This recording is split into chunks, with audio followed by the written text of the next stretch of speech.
Hey, Stars fans, welcome back to Starcastic Remarks. I'm Chris, joined alongside my brother James. We are presented to you by DraftKings. Use that promo code THPN to get some free stuff from them, and by Raycon. Be sure to check out both those people. Ryan is not with us tonight. He's still traveling on his band trip. So he got to avoid talking about the stinker of a game from the Dallas Stars. Stars lose this game by a final score of 6-3. James, what are your first thoughts? That Lindell guy is pretty bad. That was probably the worst game I have ever seen him play. Not even just seen him play. That is the worst game that S. Lindell has ever played in his entire life. He's on the ice for 5 goals against. Sorry. All 5 goals that had a goaltender in their net. Lindell was there. And so he has a -4 on the night. Plus, he's on the ice for the only power play goal that the Seattle Kraken scored. Along with Yanni Hakanpää, who we've also talked a lot about this series. He's a -3 on the night, also on the ice for the power play goal that was scored. We've talked about all series long. These guys have been terrible. They continue to be awful, and specifically S. Lindell tonight. I mean, he just wasn't doing anything. I mean, every time there was a chance to score, he was the last guy who had a chance to make a play. Every single time, he didn't do a single thing. He didn't take away the shot, didn't take away the pass. Seattle was allowed to do whatever they want. My initial thoughts, the thing I'm more pissed off about, which I'm extremely pissed off about Lindell. I mean, goodness. The Stars' best players got beat by the Seattle Kraken's top line. Yeah. And that cannot happen. The team that talks about depth all the time, how they don't have a star player, it looked completely flipped. It looked like the Stars had no star players. So Beniers gets a 2-point night, goal and assist. Eberle, 2 goals, 1 assist. Tolvanen, 1 goal, 2 assists. I mean, it was top-loaded by the Seattle Kraken tonight. They played the Dallas Stars game. The other end, Jason Robertson gets 1 point on a secondary assist on the power play. Rope Hintz, no points. And then we have Joe Pavelski, who he was the best out of the 3 of them. He gets a goal on the power play off a deflection. Yeah. But just digging into advanced stats a little bit here, we're going to keep this moving, James. Straight to the advanced stats. All right. Straight to the advanced stats. Joe Pavelski played a pretty good game. He had over an expected goal. Jason Robertson and Rope Hintz are almost not on the list. Almost not there. They were non-existent. They were not a factor in this game whatsoever. And they have chances late in the game, and they either overpass away or they're completely missing the net. You also think about early in the game. You have that great chance to start it off with a goal, and you can't do it. I mean, those guys are our best players. They are paid like our best players. They have to be our best players in elimination games especially. And Jason Robertson not just doesn't show up tonight. He hasn't been here all series. No goals by Jason Robertson in 6 games. That's unbelievable. James, talk about something else. Something else. It would be the same thing, but... Well, I was going to mention Robertson for a little bit. I mean, he's bare minimum at least trying to go in front of the net. I mean, that's how we got one of our power plays tonight. But, I mean, it's not going in anymore. I don't know if he's gripping the stick too much or what, which he probably is. But, Grubauer is shown to be leaky. Even in this game, his save percentage is not good. It's not great. He's not been a good goaltender in the series, but I mean, we start missing the net, and you can't score if you don't hit it. And not even just missing the net, you're not even shooting. I mean, we're going to be bouncing around all this podcast. So we don't have Ryan to keep us straight. We don't have Ryan to keep us in the straight and narrow. The third period shots, Dallas Stars trailing by 2 goals going into the third period. They managed to get 6 shots on goal in 20 minutes. 6. That is awful. That is unbelievably bad. And especially on the power play. The power play they were zipping the puck around. It looked great. And they don't get a single shot on goal. Don't test Grubauer one time on the most important power play of the series so far. It's terrible. Yeah, it was really bad. And honestly, that whole third period, I thought the best line was the fourth line. I mean, they looked great. The fourth line played like an amazing game. It was spectacular. They were in the offensive zone almost every single time, hitting hard, making the Seattle Kraken turn the puck over. And they even got the goal to keep us in the game in the third period. After Seattle scored, I thought that was it. And then the very next shift, we put the fourth line out there, and they crash hard, and they get another one. They fight us back in it. They like drug us along tonight. And even the power play goal that we got, I mean, that the sequence started with a hard, heavy checking shift from the fourth line. That's how we started going. We just didn't see enough from the people we needed to tonight. Yeah, absolutely agree. The fourth line was fantastic, and that was a new fourth line. We haven't seen it all this season. That was Fox's Delandria, Kiviranta, and I think that definitely helped in the offensive zone. I really like that. I didn't see anything on Glendening. Did you see anything on Twitter or anything about what's going on with him? Okay. No. We'll have to take a look at post game. Y'all in the comments help us out if you see anything. If that was just a choice by DeBoer or if that was an injury to Glendening. But yeah, totally agree. The fourth line was our best line tonight, and if that's going to be the case in an elimination game when we're playing the Seattle Kraken, we're going to lose. I mean, that's the final thing. Going on to other players, to some of our other best players who are supposed to play very well in elimination games. Jake Ottinger with his second sub 800 save percentage of the series, and I will give you the first 3 goals. None of those are expected to be saved by Jake Ottinger. The fourth one is terrible. That is the worst goal he's allowed probably in the calendar year. I can't also remember. A dagger. Yeah, a complete dagger. And right when we're coming back too. The first goal, really unfortunate by the Stars. I think that was the first shot of the period. A bad play by Lindell, more so than unfortunate. But after that goal, the Stars are pushing again, and they're pressing, and they're fighting back.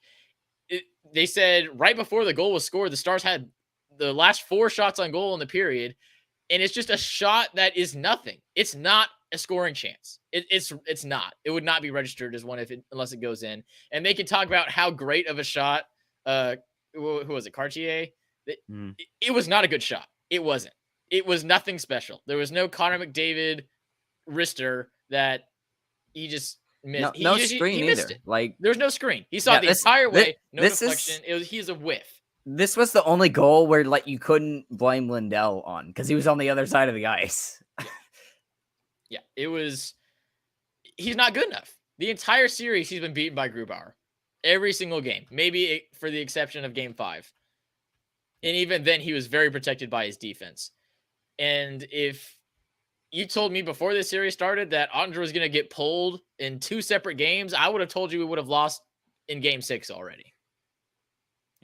I think that's also the fastest Otter has ever been pulled. It is. They said that on the broadcast. That is the earliest Otter has ever been pulled in his entire career. And it was absolutely warranted. I mean, those first 3 goals, obviously not on him.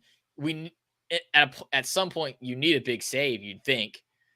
We got that in the Calgary series last year. Yeah, and that goal that wouldn't have been a big save. I mean, that should be a blocker away into the corner every single time. The fourth goal would not have been a big save. That is a routine save that he whiffed on.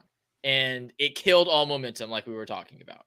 It can't happen, especially when you're touted as the best playoff goaltender in the bracket, and to just lay a complete goose egg. I mean, you're not giving your team a chance. He didn't give us a chance, is what it was. No.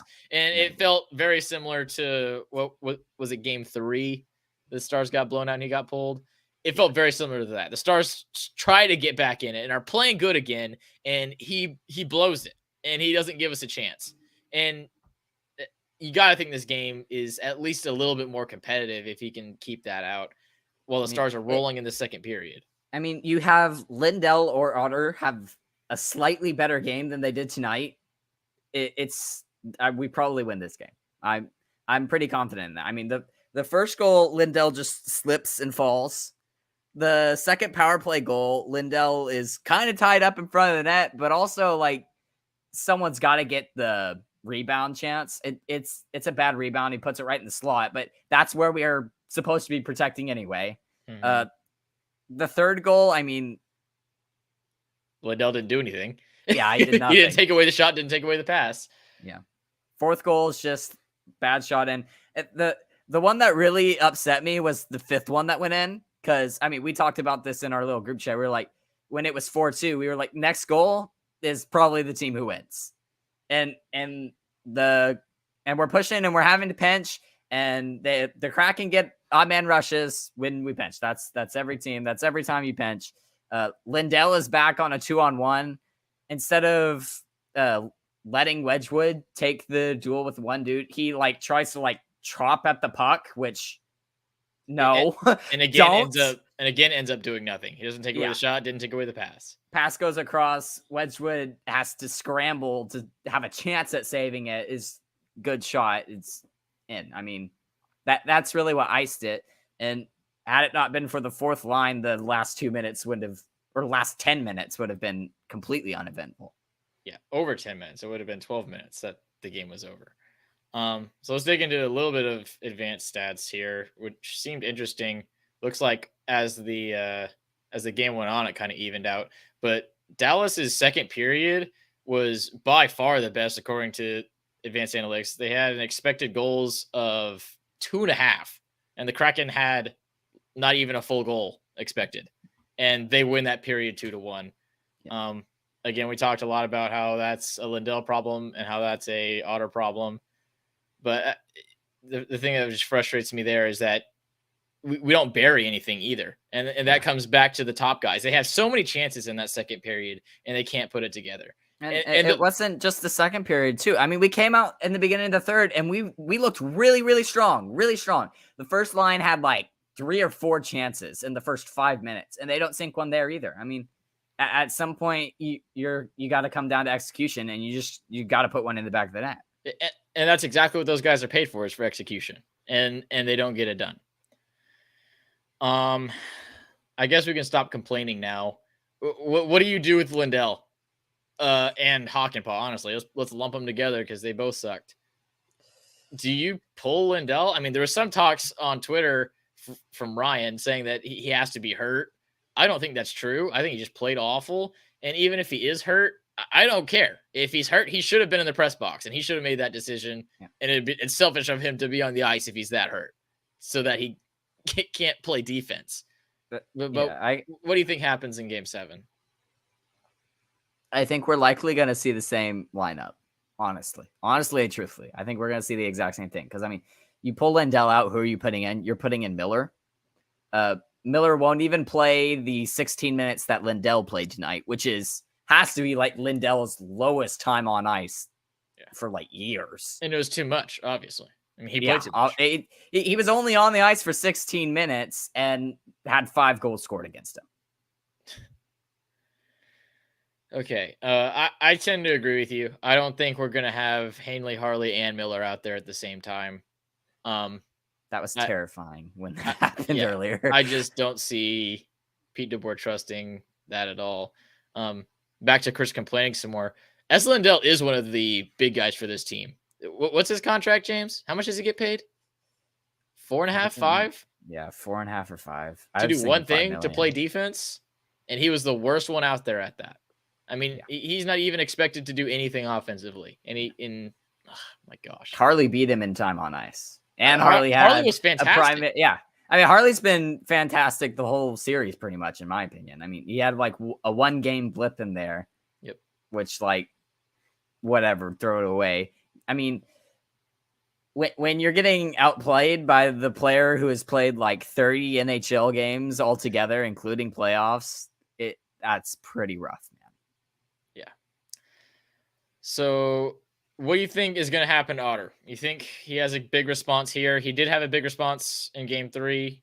He played better. I kind of still questioned it, but he did only allow 2 goals, I think, in that next game. What are we looking to see from Otter next game? Honest opinions. Honestly, I think it's going to be more of a team response than an Otter response. That's what we saw in Game 4, in my opinion, and that's what we saw in Game 5 as well, in my opinion. I mean, it was a team game that we put up a wall. We said, y'all aren't getting interior on us. We're gonna make y'all shoot from outside. Fight us in the slot. And we won the fights in the slot in both the last 2 games. And that's why we had the series lead at 3-2. I think if we play like that and we play the slot is ours, y'all can have the little umbrella. I think that's what we're gonna see. I think that's what we have to see to beat Seattle in Game 7. So we're not expecting right now Otter to play a big factor in Game 7. No, I don't think so. And I tend to agree. I mean, he's had 6 games to show up in this series, and I don't think he hasn't stolen a game. Grubauer has definitely stolen a game for the Kraken. You go look at Game 1. I mean, he's the only reason that they won that overtime. It sucks to say it, but Otter has been beaten by Grubauer in this series, and I mean, that For most just of it, yes. that puts a sick taste in my mouth. It really does. Mm-hmm. And the worst thing is Grubauer has been awful in the series. Yeah, he hasn't been good. Yeah. Like, goaltending is non-existent in the series, and I don't know if that's just a second round thing, because it seems like everywhere except for maybe Florida and the Leafs series was like 5 goals a night from one team. But it's really frustrating to see our like biggest advantage just like vaporize. Yeah, well, and tonight it was both of them. Goaltending our biggest advantage, and then our top line having a top line. Well, the other team doesn't have a top line, and their top line somehow beat us. Yeah. A big part of that for me tonight, though, is like we had the last 2 games. We played a team game, and that's how we won it. And that's how we needed to play tonight, and we didn't see that. We said, okay, come on, first line, win us the game. And that's not going to work against the Kraken. They've proven it throughout the entire series. I mean, every time we've won, it's not just like a first line blowout. It's every single line has played good, and they have played solid. That's how we have to play against this Kraken team. We have to out-depth the depth team. We did, though. The fourth, like we said, the fourth line was our best line. The Marchment, Sagan, Domi line was so good. They were the best offensive line tonight. And but my problem, I really don't think the Domi Sagan line or the Ben Johnson line looked very good either. I mean, the one Johnson goal that the Sagan Domi line got, I mean, it was a pass across from Sagan, but I mean, Marchman's just skating and it hits his knee and goes in. Yeah, that was just lucky. That's crazy lucky. I mean, it's open ice lucky. I mean, the fourth line had a bounce like that, but they're all crashing the net, and they did it all night long. Yeah. That's the big difference to me. I mean, we had really, when I say our fourth line looked the best, I thought they looked the best on both sides of the puck all night long. And that just can't happen. Maybe. And yeah, you go back to the first period, take away that lucky bounce on the Mason Marchment goal and the immediate response that was, and man, this game isn't close. It's completely gone in the first half of the game. Yeah. Anything else you want to talk about specifically, James? It was really frustrating to see our power play look as good as it did and have so little shots on it. It felt like we kind of lost the special teams battle again tonight. We gave up. It was a tie. So yeah, we lost it. Yeah, I agree. I mean, the power play goal that the Kraken got, we shouldn't have given up. I mean, we should be in the slot. That's where we're supposed to be fighting anyway during the penalty kill. The bounce goes right there, and someone skating through is able to take it. And we have to clean up the rebound there. And honestly, if we just shoot on our third power play, the game's completely different. I mean, it really felt like we were going to score on that power play, and we held on to the puck for forever. And that's a frustrating thing that we talked about all season long, is that every time the Stars have gotten a power play at a key moment in the game with a chance to claw back in, even when we did have those comeback wins, it wasn't via power play. It was 5-on-5 goals somehow coming in spurts, or 6-on-5 goals. It was never 5-on-4. And we have a chance again tonight to get back in a game that we shouldn't be in. And the best guys don't play their best, and they don't get the job done, and they don't do the job that they're paid to do. So yeah, totally agree with you there. Not clutch on the power play is completely frustrating. Final thoughts for me. I'm just going to circle back. I'm going to be repeating myself. Our top line cannot lose to the Seattle Kraken top line. It can't happen. We can talk about depth. I don't think the depth was that bad, honestly. I think our top line has to be their top line, and they didn't do it. They got dominated completely. Final thoughts on the game, James.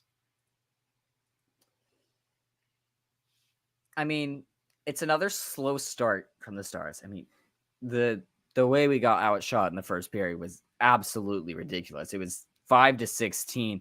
I thought that's where all of Seattle's chances were, honestly, other than their power play goal and then the 2-on-1 that we were pinching on at the end. And how are you not prepared? And I mean, we've talked about that for the first game of the series as well. How are you not ready for that? It looked like it completely shocked them. They thought that they were going to roll over the same way the Wild did. That feels like a coaching issue right there. Like, not getting your guys prepared for something like that. It's obvious what's going to happen, and they couldn't do anything about it. The other thing is just Otter's got to be better. I don't think he's going to be the difference maker in Game 7, but he's got to stop the routine shots. That's what he's got to do. He didn't really do it well tonight. Not good enough tonight. He can't let any routine shots get through him in Game 7. He doesn't have to play world beater, I don't think.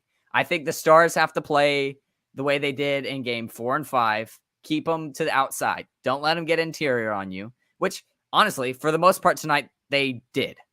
I mean, the Kraken were very opportunistic with a lot of their chances, but you got to have Otter at least be playable. You got to have Lindell at least be playable. You have to have Hawk and Paul at least be playable, and none of those three were tonight. I mean, that's like when we talk about our defense, that's our defense. It was just those two guys. That's our shutdown pair and Jake Ottinger. That's our defense. Yeah, like you can't. They have to show up, and they just didn't tonight. 100% agree with that for Monday night. For me in Game 7, shoot the freaking puck. 23 shots on goal against Philip Grubauer, who has not been good, like we've talked about. And we can break out as many stats as we want to show you that Grubauer is not good. You have to score. You have to shoot. You can't score unless you shoot. Shoot the freaking puck. Goodness. Biggest winner, biggest loser. Biggest loser. Everyone says unanimously. Lindell. We've already talked about it. Who's your biggest winner tonight, James?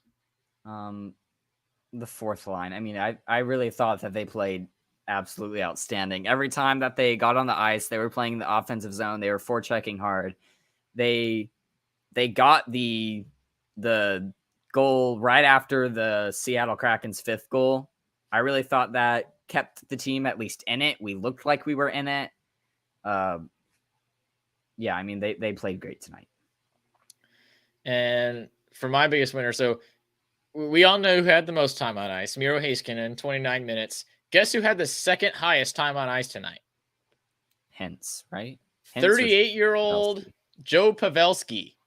23 minutes, 43 seconds. He beats Roope Hintz by almost 4 minutes as a 38-year-old. He was our best forward by a landslide. That can't happen. Can't happen. I mean, good on Joe Pavelski. Obviously, he wants a cup. He is trying everything he can. What was his goal tonight? 7th goal in the series? 8th goal? 8th. 8th goal in the series in 6 games.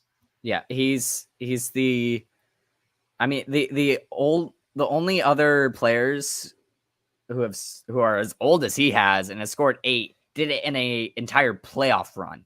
He's done it in 6 games. He scored 8 goals in 6 games. Somebody help him out. My goodness.